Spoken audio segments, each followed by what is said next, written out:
السلام عليكم ورحمة الله وبركاته، ازيكم طلبة جريد 4 عاملين ايه؟ النهارده يا ولاد هنكمل مع بعض بقية الليسون بتاعنا بتاع الحصة اللي فاتت. احنا كنا اتكلمنا عن البلانتس وازاي البلانتس بيقدر يعمل adaptation structure adaptation والbehavior adaptation، وخدنا two environment اللي هما السافان والامازون رين فورست. خدنا كل واحدة فيهم وخدنا example لكل واحدة فيهم كنوع من البلانتس بتعيش فيه. خدنا الاكاشيا تري وخدنا الكابوك تري، ده خدناه في الحصة اللي فاتت، وخدنا بالتفصيل كل واحدة فيهم تعمل الادابتيشن بتاعها الستراكشر او البيهيفير ازاي. الحصة دي بقى هناخد مع بعض يا ولاد، هناخد انواع مختلفة من البلانتس، وهناخد كل واحدة فيهم ليها الهابيتات بتاعتها، المكان اللي بتعيش فيه بانفايرمنت مختلفة، ببيئات مختلفة، وهنشوف كل واحدة فيهم structural adaptation ربنا خلقه لها جعله فيها عشان تقدر ان هي تقدر تكمل في الانفايرمنت اللي هي فيه. تمام.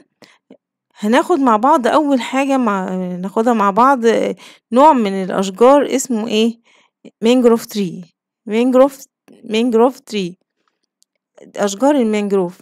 مانجروف تري يا اولاد بتعيش الهابيتات بتاعها في سولت ووتر، بتعيش في المياه المالحة. الشجرة اللي انت شايفها في الصورة قدامك دي معايا، تمام، دي بتعيش في السولت ووتر. الستراكشر ادابتيشن ربنا خلقها بيه it has long and strong roots، عندها الروتس بتاعتها كبيرة قوي، طويلة وقوية. الروتس بتاعتها بتبقى موجودة من فوق الأرض. فاكر في الحصة اللي فاتت لما خدنا ان شجرة الكابوك تري بتبقى الروتس بتاعتها فوق الأرض وقوية وعريضة وبتبقى ضخمة. هي نفس الفكرة في المانجروف تري، بتبقى كده اهو، بتبقى لونج وبتبقى سترونج. ليه الريزون بتاع ليه ربنا خلق لها الاستراكشر ده بالشكل ده؟ المانجروف تري يا ولاد عندها الروتس بتاعتها بتبقى لونج اند سترونج عشان تعمل ريزيست ذا ايه ووتر ويفز. عشان تعمل ايه؟ ريزيست يا ولاد يعني تقاوم الايه ووتر ويفز اللي هي الموج بتاع الميه، لان المانجروف تري دي بتبقى موجوده في وسط الميه زي ما انت شايف كده اهو. فربنا خلق لها الروتس بتاعتها بتبقى عريضه وضخمه وطويله عشان تقدر تثبت نفسها كويس في الارض، مع موج الميه ما تتقطعش ما تتخلعش من الارض وتموت الشجره. فاهم ازاي؟ يعني احنا خدنا في الكابوك تري ان ربنا خلق لها الروتس بتاعتها بالشكل ده، ماشي، عشان هي تعمل ايه؟ عشان تثبت نفسها كويس، عشان الويند ما تاخدهاش الريح وتوقعها.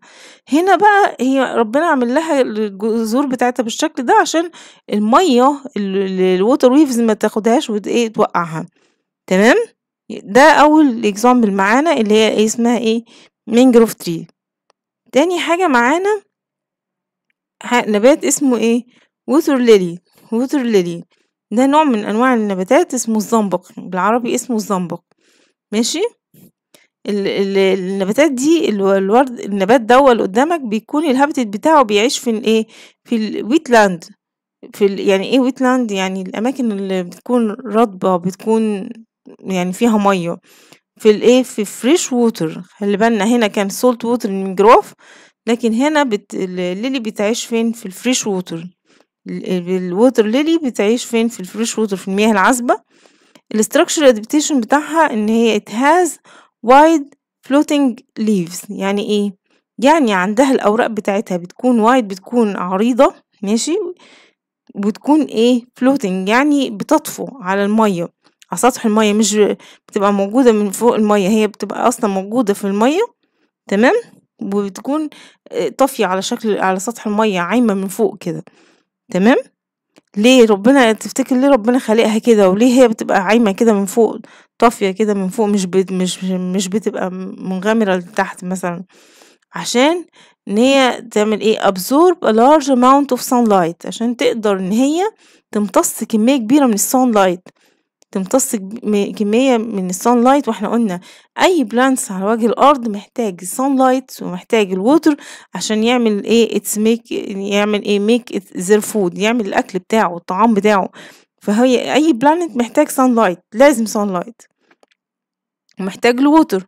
فهي الووتر ليلي دي ربنا خالقها ان الورق بتاعها بيبقى عريض بالشكل اللي انت شايفه في الصورة دي، بيبقى طافي على سطح المية كده فلوتنج، عشان يعمل ايه؟ عشان يقدر يحصل على كمية كبيرة من أشعة الشمس to absorb large amount of a sunlight. تمام؟ تعالوا ناخد معانا برضو بلانت تاني وبانفايرمنت مختلفة. عندنا ايه؟ باين تري. باين تري يا ولاد بيبقى موجود فين؟ في السنو، بيبقى موجود دايما في الاماكن اللي هي سنو، بتبقى اللي هي البولار ريجنز، الاماكن القطبيه، اماكن اللي بيكون فيها جليد، بيبقى طول بتمطر تلج. عارف انت الافلام لما بتكون افلام في راس سنه كده، بتيجي افلام بيجيبوا الاشجار بتبقى عليها متغطيه بالتلج ولونها ابيض والارض كلها تلج وكده. فهي بتكون الباين تري بتبقى موجوده، بتتزرع هناك. تمام؟ الشجرة دي يا ولاد ربنا خلق لها الاستراكشر بتاعها ايه؟ structural adaptation، ان هي has triangular shape، عندها triangular يبقى الشكل بتاعها يا ولاد على شكل ايه؟ triangular. يعني ايه؟ يعني شكل مثلث. شكل الورق، بص كده شكل الشجرة ايه، بص في الصورة كده، يعني شكلها عامل زي المثلث، ما هيش شكل الامبريلا زي ما كنا خدنا في شكل التري اللي قبل كده، او شكل الشجر العادي اللي هو شكل مدور، او الاشكال بتاعت الاشجار. لا، ربنا خالقها شكلها زي المثلث كده، القمة بتاعتها مثلثة كده، ماشي زي ما في الصورة قدامك كده، ماشي. وعندها ايه؟ strong branches، عندها short branches، عندها short branches. تفتكروا ليه يا ولاد؟ ليه ربنا خالق الشجر ده في الانفايرمنت دي؟ ليه ربنا خالقها بالشكل ده؟ تعال اقولك، بص هنا اهو، لو احنا الشجرة دي ربنا مش خالقها كده اهو، لو هي مثلا زي الايه؟ المانجروف تري كده، شكلها زي دي كده، اول ما هيبقى يتراكم عليها التلج السنو، ماشي، لان احنا قلنا ان هي الهابيتات بتاعتها بتبقى موجودة في اماكن فيها سنو، فيها تلج، في البول ريجنز، في الاماكن القطبية، الاماكن البرد. فهي بتبقى اساسا لو شكل الشجرة بالشكل زي المانجروف تري كده قدامك، الجليد والتلج هيبقى يقعد يستقر عليها، يقع عليها كده، ماشي، والشجرة ايه تحصل لها؟ ايه؟ المية هتغرقها وتموت. لكن ربنا خلق لها الشكل دوا to ايه؟ to allow the snow to slide easily over it. يعني ايه؟ ان التلج ان هو يقدر يعني يتزحلق بسهولة من عليها، so its branches don't break، ان كده الافرع بتاعتها مش هتتكسر. يعني ربنا خلق لها الشكل دوا triangular ده، الشكل المثلثي دوا، والفروع بتاعتها بتبقى قصيرة، عشان ايه؟ عشان التلج يقع يتزحلق من عليها كده بسهولة، وكده الشجرة نفسها ما تموتش. فاهم معايا؟ يعني احنا كده الشكل بتاعها ده ربنا خلقها بيها كده، هو الشكل المثلثي ده وكده، والافرع بتاعتها صغيرة، ما هياش طويلة زي بقية الاشجار، عشان الايه؟ الكور التلج، والتلج ينزل من عليها يتزحلق بسهولة كده، هو ينزل على الارض، ما يقعدش يتراكم عليها، لان التلج لو تراكم على الشجرة هيحصل لها ايه؟ الافرع بتاعتها هتتكسر، وهي كمان التلج دوا هيخليها تدبل وتموت، مش هتتنفس، مش التلج ده هيقتل الشجرة نفسها. فعشان كده ربنا خلقها بالشكل دوا، عشان التلج يقدر يعمل ايه؟ ان هو سلايد ايزلي، ان هو يتزحلق بسهولة من على الشجرة، وما يكسرش البرانشز بتاعتها، ما يكسرش الايه؟ الافرع بتاعتها. تمام؟ عندنا كمان حاجة، ان الليفز بتاعتها بتكون ايه؟ نيدل ليفز. يعني ايه نيدل ليفز؟ يعني الاوراق بتاعتها ابرية. يعني ايه ابرية؟ يعني اوراقها مش زي ورق الشجر العادي بتاعنا، لأ، بتبقى عاملة زي الإبر كده، يعني واخدة زي شكل المسمار كده، مش شجر، مش أوراق الشجر العادية اللي أنت عارفها زي الأشجار اللي قدامك دي، لأ، بتبقى عاملة إيه؟ needle leaves، أو يعني بتبقى أوراق إبرية. ليه؟ عشان هي ربنا خالقها كده to prevent the إيه؟ lose of water، عشان يمنع فقد المَيّة، عشان ما تفقدش المَيّة اللي فيها. إن هي أساسًا لمّا تكون مساحتها، إن شكل النِدل ده بيقلل فقد المَيّة بتاعتها، فتبقى إيه؟ محتفظة بالمَيّة بتاعتها. تمام؟ عندنا كمان نوع تاني يا ولاد هناخده، بيعيش طبعًا في environment مختلفة، اللي هو الpalm tree، اللي هو أشجار النخل. إحنا طبعًا عارفين من قبل كده خالص إن الpalm tree بيعيش فين، في الdesert، بيعيش في الصحرا. فربنا خالق له إيه الstructure بتاعه بيكون it has thick trunk، عنده الtrunk بتاعه اللي هو قُلنا الtrunk يعني الجذع ده اللي هو المسافة دي اللي ما بين أوراق الشجر فوق والأرض، ده اسمه trunk، الخشب دوّة اللي في الحتة دي كده اسمه trunk، ماشي؟ بيكون thick، بيكون تخين، أنت لو بصيت على نخلة من قريب هتلاقيها إن هي إيه، تخينة أوي، ماشي، وجامدة أوي.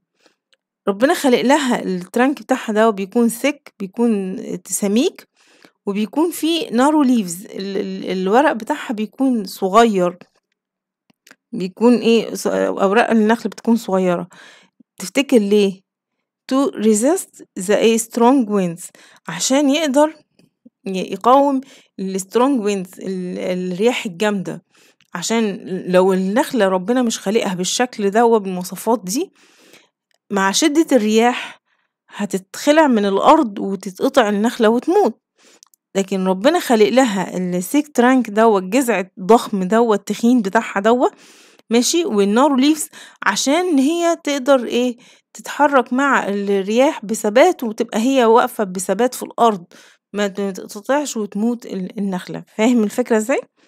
لإن إحنا اتفقنا كل ما هتكون الورقة الأوراق تكون عريضة وكبيرة، الورقة أساسًا هتبقى مع الرياح سهل تتقطع، لكن الأماكن اللي بيكون فيها رياح شديدة، ربنا خالق الورق بتاعها بيكون إلى حدٍ ما صغير. ليه؟ صغير عشان إن هو يقدر يتحرك بلطف بيتحرك بالراحة مع الإيه، مع الرياح وما يتقطعش. فاهم إزاي؟ لكن لو الورق عريض مع شدة الرياح سهل إنه يتقطع، لكن الورق الرفيع دوّة بيروح وييجي مع مش بيعمل مقاومة، فاهم إزاي؟ مش بيعمل مقاومة مع الهوا فمش بيتقطع، فبيقدر تقدر الtree نفسها الpalm tree إن هي تكمّل وتعيش وتفضل لآلاف السنين قاعدة في ثبات في الأرض، عشان ربنا خالق لها الthick trunk والإيه narrow leaves. تمام؟ ده كده مين؟ إحنا كنا بنتكلم على الpalm leaves الpalm tree، وقُلنا بتعيش في الdesert. عندنا نوع تاني يا ولاد بيعيش في الdesert اللي هو مين؟ اللي هو اسمه إيه Burberry fig، اللي هو التين الشوكي، ماشي، Burberry fig، ده التين الشوكي برضه بيعيش في الdesert، ماشي. it has طبعًا لو شُفنا حد بيبيع تين شوكي في الشارع طول ما إحنا ماشيين بنلاقي ناس بتبيع تين الشوكي، فبتلاقيهم الناس دي يا حرام بتبقى بتقشّر تين الشوكي، طبعًا بتبقى باصص بتقول إيه ده، طب إزاي ماسكه؟ ده بيبقى يعني صعب جدًا، لإن ربنا خالق التين الشوكي ده عليه spine، الورق بتاعه فيه أشواك كتير أوي، ماشي، عنده sharp spine and إيه، بيكون الcover بتاعه بيكون برضه ملمسه بيكون شوكي أوي. تفتكر ليه؟ ربنا خالق ليه الspine دوّة، ليه بيبقى عليه شوك كتير كده؟ عشان to prevent animals from إيه eating. برافو عليك، إحنا خدنا من الlesson اللي فات، خدنا إن إيه الspine دي بتخلّي الanimals ما تقدرش تاكل الplanet ده، فدي بتبقى وسيلة دفاعية، إن إيه طبعًا ما فيش أي نوع من أنواع الanimals هيرضى ياكل planet بيكون فيه شوك، يعني مش هيقدر هيشوكه ومش هيعرف ياكله طبعًا. فهو ربنا خالق له الspines دي الأشواك دي عشان تمنع عنه إيه الanimals from إيه eating its leaf and إيه fruits، يعني عشان الanimals لا تاكل الleaves بتاعته الأوراق بتاعته ولا الfruits ولا الفواكه اللي فيه. فتبقى دي طبعًا إحنا قُلنا دي كده زي self defense، وسيلة دفاعية ربنا مخلّيها إن هو يحمي نفسه بيها، إن هو عنده الأشواك دي في الأوراق بتاعته والfruits بتاعته عشان الanimals ما تجيش تاكلها. فهمتوا يا ولاد الفكرة؟ يبقى إحنا كده يا ولاد من كل اللي إحنا خدناه دوّة خدنا إيه، استفدنا إيه؟ إن all plants have roots، كل الplants عندها roots وعندها stems اللي هي الtrunks اللي إحنا خدناها في الplants اللي خدناها، الجذع بتاع النبات أو الstem الساق بتاعها، تمام؟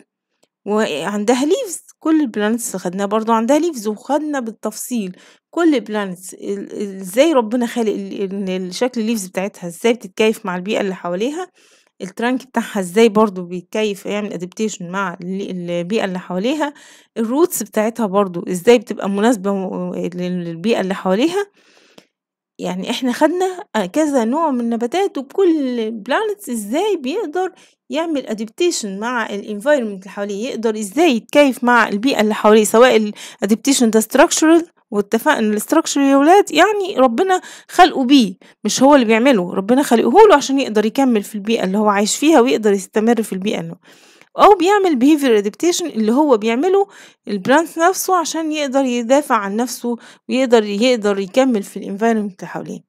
تمام؟ فاحنا عندنا البلانتس differ in structure and shape، بتختلف في التركيب بتاعها والشيب بتاعها، الشكل بتاعها of their roots، وشكل الروتس بتاعتها وشكل الستيمز بتاعتها، الشكل الساقان بتاعتها والليفز بتاعتها. كل ده بيتم تغيير ليه to adapt، إن هي تقدر تعمل adapt، إن هو تعمل تكيف the environmental conditions to survive، عشان تقدر تكمل and grow in their environments، عشان تقدر وتكمل وتعيش وتستمر في البيئات بتاعتها. كل واحدة زي ما اتفقنا كل نوع planets على حسب environment اللي هي عايشة فيه. وطبعا دي نعمة من عند ربنا، وطبعا ده كون ربنا منظمه. أنت لو قعدت تبُص كده ياه سبحان الله، شوف إحنا خدنا كام plants، ده بس اللي خدناه كexample، إحنا خدناه بس اللي المفروض إن إحنا هنذاكره، لكن في أنواع طبعًا تانية من الanimals والplants، كل واحدة فيها ربنا خالق لها صفات معيّنة وحاجات معيّنة في جسمها، وحاجات معيّنة بتعملها في البيئة اللي حواليها عشان تقدر تكمّل وتعيش في البيئة اللي حواليها. طبعًا ده كلّه من صنع ربنا سبحانه وتعالى عشان يخلّينا كل كائن حي يقدر يعيش في البيئة اللي هو قاعد فيها ويتكيف معاها من غير ما يكون متضرر أو مش عارف يعيش فيها. وطبعًا ده كله من خلق ربنا سبحانه وتعالى. طبعًا كده يا ولاد نكون خلصنا الlesson بتاعنا زي ما إحنا متفقين، هنذاكر الlesson كويس أوي، هنذاكر الكلمات الجديدة علينا اللي موجودة في الlesson، هنشوف النقط اللي بتيجي أسئلة، وطبعًا هنذاكر أول بأول زي ما اتفقنا عشان الlesson يثبت في دماغنا، ونطبّق عليه بexercise كتير، وإن شاء الله هيبقى الlesson سهل معاك وكويس، وكل حاجة تعملها على قد ما تقدر. لو تقدر تعمل compare ما بين planet وplanet، تقدر تعمل أي give reason تحفظهم كده، تجمّعهم، تخلّي ماما تجمّعهم لك كده مع بعض، إن أنت تجمّع give reason. هنحاول نعمل أساسًا نشوف الأسئلة نحل معاكم أسئلة عن إزاي بتيجي كcomplete وgive reason وchoose. كل ما هتحل كتير كل ما الlesson هيثبت في دماغك، وكل ما الlesson هيكون سهل عليك. وأشوفكم على خير إن شاء الله الsession الجاي، والسلام عليكم ورحمة الله وبركاته.